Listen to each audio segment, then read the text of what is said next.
কনকনে ঠান্ডায় বেড়েছে শীতজনিত রোগীর সংখ্যা। সবচেয়ে বেশি ভোগান্তিতে শিশু ও বয়স্করা। রোগীর সংখ্যা বাড়ায় হাসপাতালে শয্যা সংকটে ব্যাহত হচ্ছে চিকিৎসা সেবা।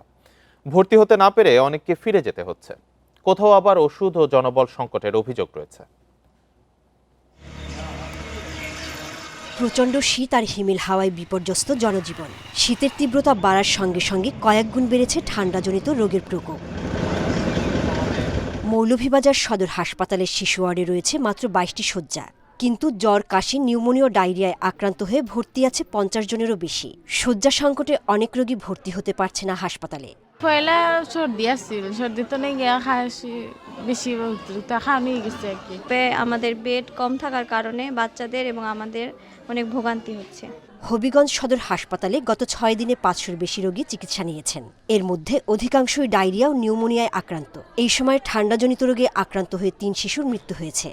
আমাদের সিটের সংকীর্ণ সিট নাই, যার কারণে মেঝেতে শুয়ে চিকিৎসা করতে হয়েছে। পরে কালকে দেখা যাচ্ছে আবার আসছি, এই অবস্থা। আমরা এমনি প্রাইভেট ওষুধ ইসলাম লইয়া ওষুধে সারি করছে না, ওই হসপিটালে ভর্তি। তীব্র শীতের লক্ষ্মীপুরে বেড়েছে ডায়রিয়া ও নিউমোনিয়ার প্রকোপ। প্রতিদিনই ৭০ থেকে ৮০ রোগী শুধু সদর হাসপাতালে ভর্তি হচ্ছেন। রোগ থেকে রক্ষায় আতঙ্কিত না হয়ে সচেতন হওয়ার পরামর্শ চিকিৎসকদের। নবজাতকদের ক্ষেত্রে ওদেরকে গরম রাখতে হবে। তো অন্য সময়ের চেয়েও এখন যেটা বেশি সতর্কতা প্রয়োজন সেটা হচ্ছে বাসায় দরজানলা বন্ধ রাখবে, ঠান্ডা পাতা যেন না আসে। ওদেরকে মাথায় প্রয়োজনে কানটুপি পরাবে, হাতে পায়ে মোজা পরাবে। আর বড় বাচ্চাদের ক্ষেত্রেও শীত থেকে বাঁচার জন্য প্রয়োজনীয় শীতের কাপড়গুলো পরাবে। শিশুদের অপ্রয়োজনে বাইরে না যাওয়া, শীতের কাপড় পরা এবং পচা ও বাসি খাবার না খাওয়ার পরামর্শ দিচ্ছেন চিকিৎসকরা। সোহেলি জাহান, ইন্ডিপেন্ডেন্ট নিউজ।